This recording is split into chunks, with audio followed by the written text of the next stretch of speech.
All right, YouTube, I'm back. This is chapter 3 and chapter 4 of the Tao De Ching. I want to make sure I got this to y'all. So let's go ahead and do it. Hope everybody had a cool day today. I'm running errands, doing my thing, a little bit of work today. But yeah, smooth all day. Yeah, let's go ahead and get into it. So chapter 3, removing desires. So as we all know in Buddhism, they say desire is like the root of like all suffering. Because, when you desire stuff, you're basically chasing something external. So when everything is always within you, okay? You never chase, you always attract. You put me with magnets. So always keep that in mind with this reality. So not two of my favorite chapters, but we're going to go ahead and get through it, and then we'll get on to the next. So chapter 3, removing desire. If talent is not glorified, people will not compete with one another. If the rare and precious are not coveted, people will not steal. If desirable objects are not wantonly displayed, people's hearts will not be in turmoil. When the enlightened man orders things, he bestows a mind empty of needless concerns, a stomach full of nourishing food. He eschews selfish resolve and strengthens the body. As a guiding principle, he removes the opportunities for willfulness and covetousness from the ordinary people, and withholds the opportunities for misusing their knowledge from the educated. In doing by not doing, there is nothing that cannot be controlled. So what is Lao Tzu saying here? It's kind of interesting because he kind of takes on the perspective like a king or like a ruler over people and someone with like advanced knowledge. So with this first line, if talent is not glorified, people will not compete with one another. So competition is not a good or bad thing. It's part of the human experience, right? But if someone's not giving a lot of reverence to one person, then other people wouldn't be too into wanting to compete and like go for that top spot. Like for example, like Drake and Kendrick and J. Cole, how they say, we coming for the top spot. Who's the GOAT? Who's the best? Who's this? Who's that? You got LeBron, you got Michael Jordan. People glorify Michael Jordan, and as a result, people want to glorify LeBron to say, he's better. So if talent isn't glorified, people won't compete with one another, and that kind of hinders and kind of prevents any type of like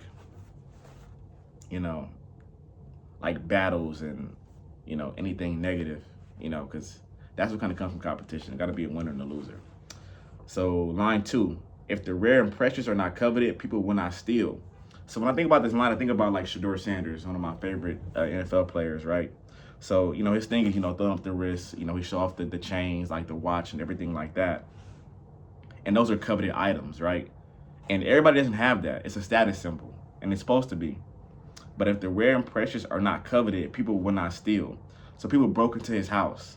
Why they bring it to his house? Because he got rare and precious jewels that are coveted, and so people stole.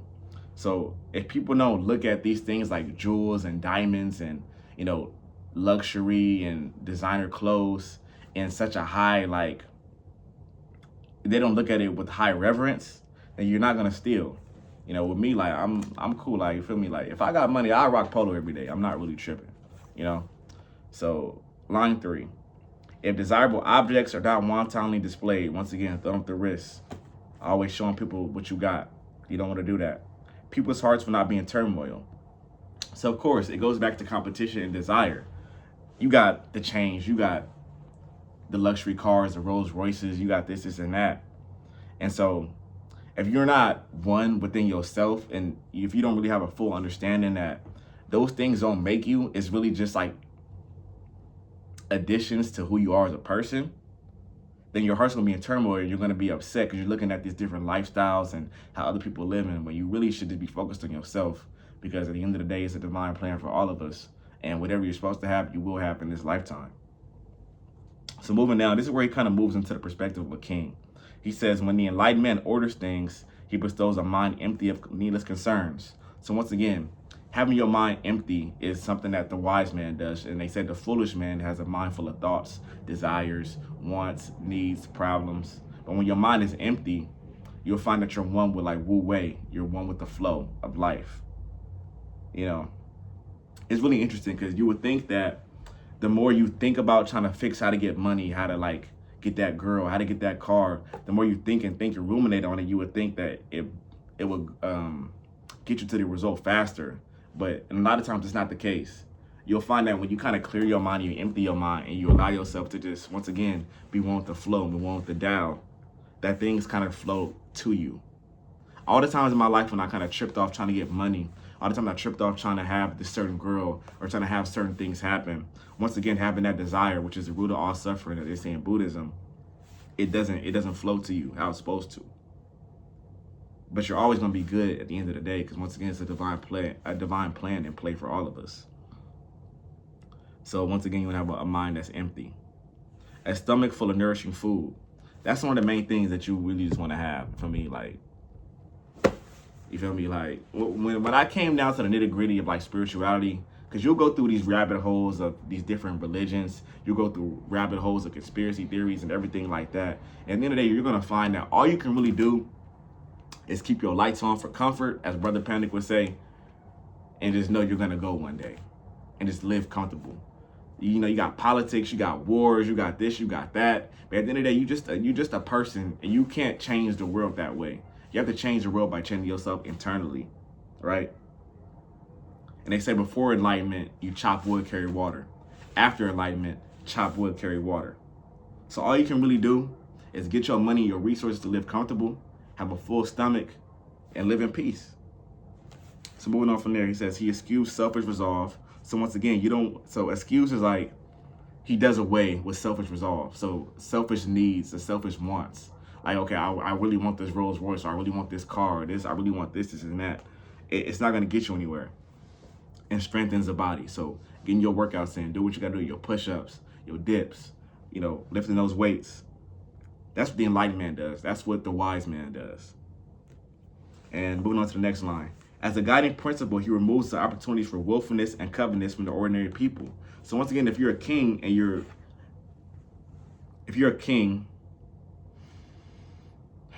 you're ruling over a certain class of people, you don't want them to covet these certain items. So if I was a king, for example, like I know I was a king back in the day, in the ancient Egyptian days, but I wouldn't be flaunting all my gold and my jewelry in front of people that don't really got it like that. And then they're going to covet what I want. And that creates envy, and that creates jealousy. And once again, it goes back to competition. And once again, what? Removing desire, okay? Removing desire.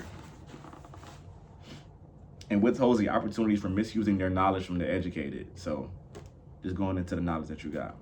Last line. In doing by not doing, there is nothing that cannot be controlled. So once again, this whole book is all about being one with the flow of life. And that's all you really got to do in life, bro.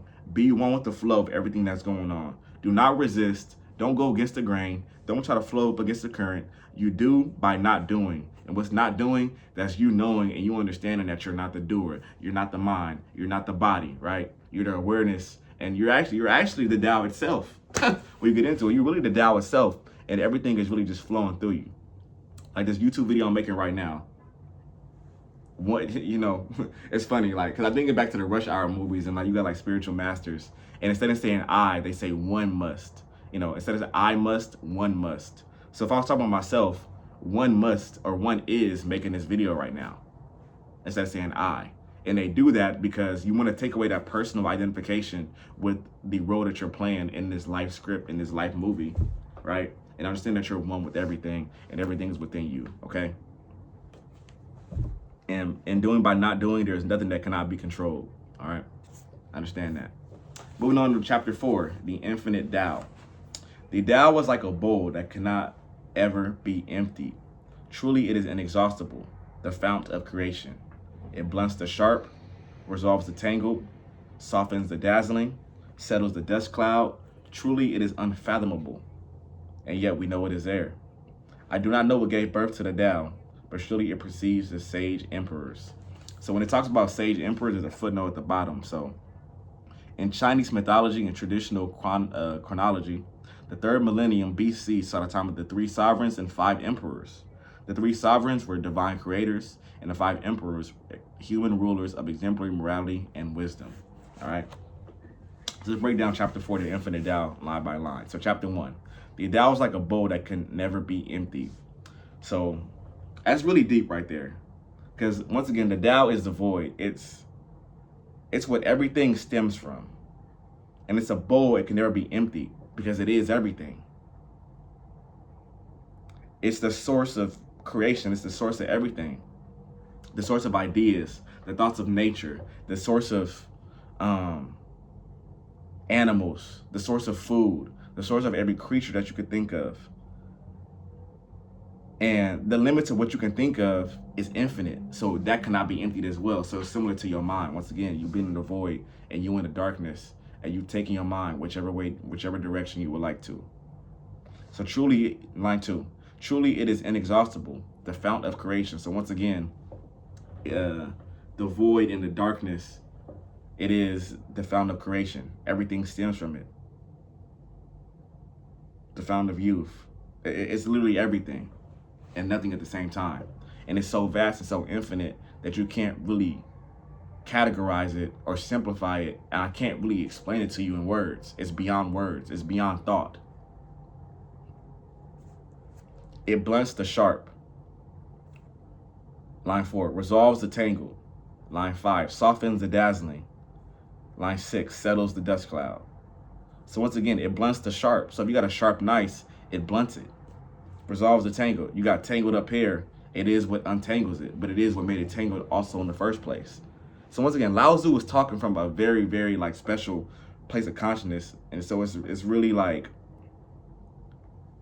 words can't even really describe what he's saying. I'm getting like chills.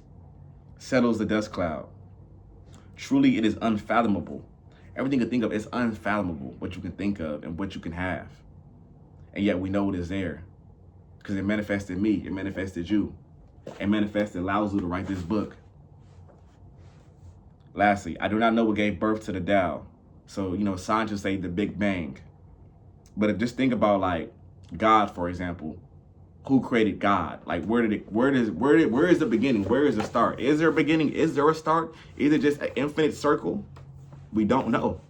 It's unfathomable, but yet we know it's there. Last line.